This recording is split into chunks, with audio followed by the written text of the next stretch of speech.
continuación de estas revelaciones que veíamos, Elena Urán, quien escribió Mi Vida y el Palacio, 6 y 7 de noviembre de 1985. Elena, gracias por esta entrevista. No, muchas gracias a ti por la invitación. Antes de entrar a hablar de estos cables que veíamos, sí quisiera preguntar en qué va la investigación por el caso de su padre, el magistrado Carlos Urán. Bueno, quizás la respuesta o la pregunta sería ¿por qué no va? Y bueno, llevamos desde el 2010 en que la Fiscalía sí tuvo un avance muy importante con la fiscal que llevaba el caso, Ángela María Buitrago. En ese momento ella encontró la billetera de mi papá en una guarnición militar, encontró diferentes pruebas, las comunicaciones entre los militares, se exhumó el cuerpo y se pudo comprobar que había habido ejecución extrajudicial, es decir, un caso de falso positivo. Lo que pasa es que en el caso del Palacio de Justicia no sé por qué no se ha manejado con la misma dimensión que lo que es el caso, macro caso, digamos, de la JEP del... Claro, porque es hacer ver a unos civiles como muertos en un combate. Exactamente, eso pasó con mi papá y con otros más. En todo caso, en ese momento, Ángela María Buitrago encontró todas estas pruebas, llamó a declaratoria a 3 generales, a ella le piden la renuncia y desde ese momento hasta hoy no entendemos por qué el caso ha quedado absolutamente suspendido. ¿Eso en qué año fue, para que recordemos? En el 2010. O sea, desde que sale la fiscal Buitrago, ¿no hay ningún avance? No hay ningún avance, a pesar incluso de haber una condena de la Corte Interamericana que obliga al Estado colombiano a investigar. El caso no ha tenido ningún avance penal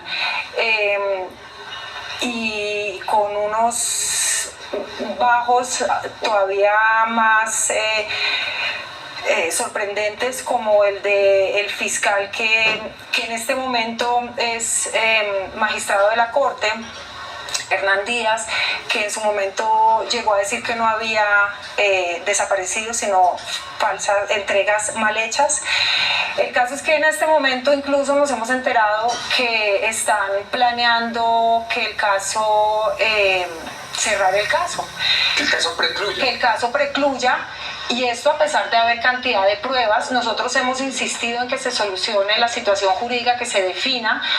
No entendemos por qué no lo hacen, porque están todas las pruebas, como acabo de decir, y ahora pues hay... O sea, en el caso de su padre no hay nadie condenado, digamos, esto recapitulemos para que quede claro, no hay nadie condenado, a pesar de que las evidencias muestran... Son contundentes y muestran que hubo una ejecución extrajudicial. Y tortura. Y tortura. Intento desaparición. O sea, fue desaparecido unas horas, sino que nosotros pudimos recuperar. Eso es cierto y hay que decirlo como es una desaparición, unas torturas, una ejecución, además que Elena lo explica bien en su libro, con unas características del disparo muy cerca, sí, y otras evidencias más que están en el proceso. Entonces, ¿cómo se entiende que no haya un avance judicial? ¿Ustedes cómo explican eso? Eso sería algo que la Fiscalía tendría que responder, porque ha sido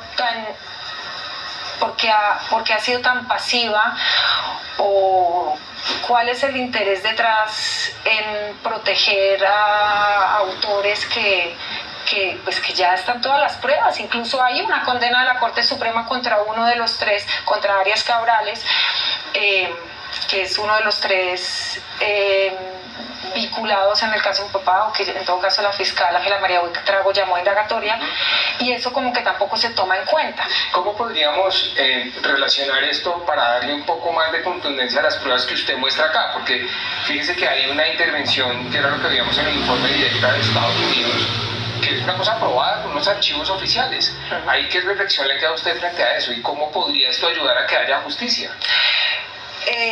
Sí, lo de los archivos, yo hice una investigación apoyada por el National Security Archives en Washington, con el investigador Michael Evans, que es el que está a cargo concretamente de los archivos relacionados a Colombia, y ahí descubrí que Estados Unidos pues había tenido una participación directa en cuanto a que ellos enviaron un avión desde la Escuela de las Américas con explosivos, con expertos en comunicación. Los cables también dejan ver que Incluso Estados Unidos, igual que tenía conocimiento de inteligencia colombiana que la guerrilla se iba a tomar el palacio, perdón, Estados Unidos también tenía conocimiento de eso y sin embargo apoyó un acto pues totalmente antidemocrático, porque como en ninguna parte el ejército ataca a la rama judicial o un edificio lleno de civiles adentro. Y eso fue lo que sucedió, peor aún, con el aval del Ejecutivo. Entonces, bueno, también eso es algo que yo me pregunto, que nos preguntamos con mi familia, ¿qué pasa con los civiles? Okay, esto fue un acto barbárico, ejecutado sí por las Fuerzas Armadas, pero en sintonía y la complicidad de civiles. Y no, hasta hoy no se quiere dimensionar como una de las rupturas democráticas más importantes a Colombia en los últimos años. Ayer conmemorábamos, o hace unos días conmemorábamos, los 50 años del bombardeo a La Moneda en Chile, y cómo es que en Colombia, pues, claro, cada uno con sus matices, pero en cuanto a quiebre, como dije antes, a las instituciones democráticas, es muy similar. ¿Qué puede pasar con ese papel de Estados Unidos? Es decir, usted como víctima, como familiar, por supuesto, del magistrado asesinado allí, pero también como investigadora de este caso, ¿qué nos puede decir frente a eso? Porque es un hecho evidente que considero no se ha divulgado con suficiente fuerza. Cada vez que se cuenta esta historia del Palacio de Justicia, dijéramos, hay varios quiebres en contar esta historia, pero esta de Estados Unidos no está contada. No, y es algo que también me sorprendió mucho a mí, porque había como un rumor de que la dinamita o los explosivos que se utilizaron para romper la pared, detrás de esa pared estaban los 60, 70 rehenes que estuvieron en el tercer piso durante el ataque al Palacio de Justicia. Esos explosivos, siempre se rumoreó que aquí no había eso y que lo tuvieron que haber traído. Bueno, cuando yo pongo a hacer la investigación, digo, bueno, coincide porque el avión aterrizó a las 11 y a las 2 fue el bombardeo, fue la explosión. Y me preguntaba yo qué pasó en Colombia, porque esta parte no se ha investigado más, no se ha revelado. O sea, ¿seré yo la única que se pregunta estas cosas o hay una intención de aquietar y no generar muchos más movimientos?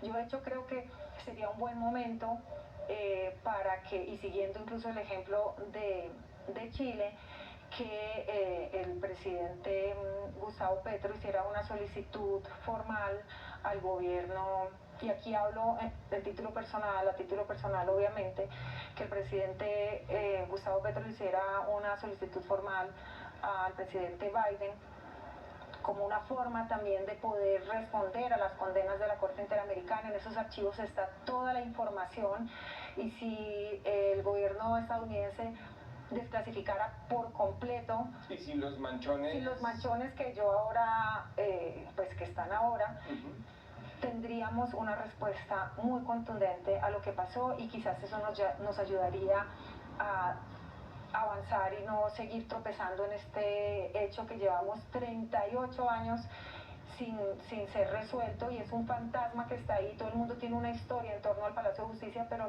no hay claridad y no hay consenso sobre lo que sucedió ahí. Se relativiza, se niegan los hechos. Seguimos hablando de los héroes que entraron a rescatar las instituciones, cuando ninguna institución se puede rescatar a fuego y sangre con tanques de guerra y ejecutando y desapareciendo civiles. Entonces yo creo que desclasificar por completo esos archivos sería un gran apoyo al proceso de paz, a la reconciliación, a la no repetición y al fortalecimiento de la democracia en Colombia. También